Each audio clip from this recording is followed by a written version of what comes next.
In the North Malabar region of India, the Kottayam royal family held a unique status. They were rulers, yes, but their true authority came from an unbroken lineage of elite, world-class scholars.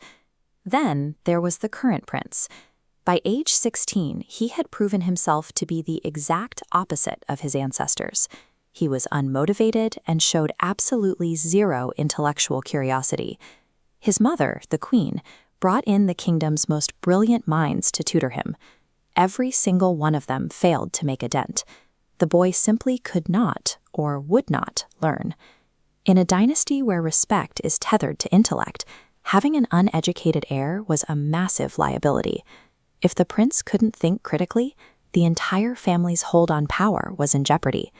The situation came to a head with the sudden death of the neighboring king, the Zamorin of Kozhikode. This triggered strict diplomatic protocols. Under normal circumstances, an elder statesman would handle the state visit. But due to the family's current makeup, the 16-year-old prince was the only male heir available to deliver the official condolences. Royal etiquette strictly demanded that diplomatic condolences between these rival courts be delivered entirely in Sanskrit. The prince didn't know a single word. Sending an illiterate boy into a rival court guaranteed a diplomatic disaster. The queen knew that if he spoke, the Kottayam family's reputation for scholarship would be destroyed on the public stage. Desperate, the queen devised a shortcut. She drilled the prince on a single multi-purpose Sanskrit phrase, Maya Kim Karthavyam, which translates to, "What should I do?" Throughout the slow river journey to the neighboring kingdom, the prince relentlessly muttered this one sentence over and over, trying to lock it into his memory. He arrived at the Kozhikode court, stood before the newly crowned king, and finally delivered his single, heavily rehearsed line. This diagram shows exactly where the plan fell apart. Instead of the proper elongation on the word Maya, the prince cut the vowel short. In Sanskrit, a phonetic error like this instantly exposes a lack of basic education. The king caught the mistake immediately.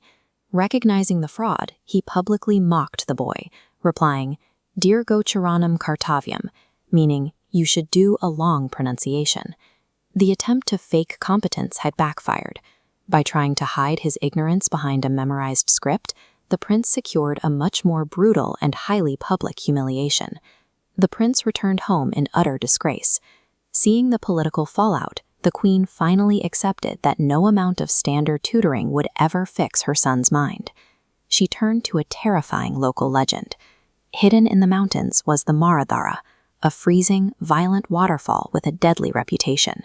The myth suggested that while the water could easily kill, anyone who survived at the absolute edge of death would emerge with an intellect that far exceeded normal human limits. The queen ordered her guards to take the prince to the Maradhara. They tied the boy, who offered no resistance, directly beneath the freezing torrent, leaving him there until he lost all sensation. The guards watched closely. They only pulled his frozen body from the rocks when his breathing slowed to a near halt, leaving him teetering on the edge of mortality. This was a calculated, dangerous intervention, a drastic measure intended to end the prince's long-standing intellectual stagnation. Back at the palace, the queen ordered immediate, frantic medical treatments. Healers worked endlessly to raise his core temperature and pull him back from the brink of death. When the prince finally regained consciousness, he didn't speak normally. Instead, he immediately began reciting complex, spontaneous poetry. The extreme physical and psychological trauma had achieved its goal. The shock had jolted his long-dormant intellect to the surface. But the waterfall didn't magically implant knowledge. Fully awake and deeply humbled, the prince immediately dedicated his life to rigorous study, sitting under the very masters he used to ignore. The near-death experience was simply the catalyst. His actual transformation occurred the moment he willingly embraced the difficult, unglamorous process of learning. He poured that education into high art, authoring 4 legendary Kathakali plays still revered across India today. His path to mastery was iterative. When critics deemed his first play too simple, he absorbed the feedback, making his second play incredibly dense and complex. He adjusted again. By accepting harsh criticism instead of hiding from it, he perfectly balanced the structure of his third and fourth plays, achieving true artistic mastery. The story of the Kottayam prince shows that breaking out of deep stagnation might require a massive shock to your worldview. But mastery is only ever achieved when you find the humility to accept failure and simply try again.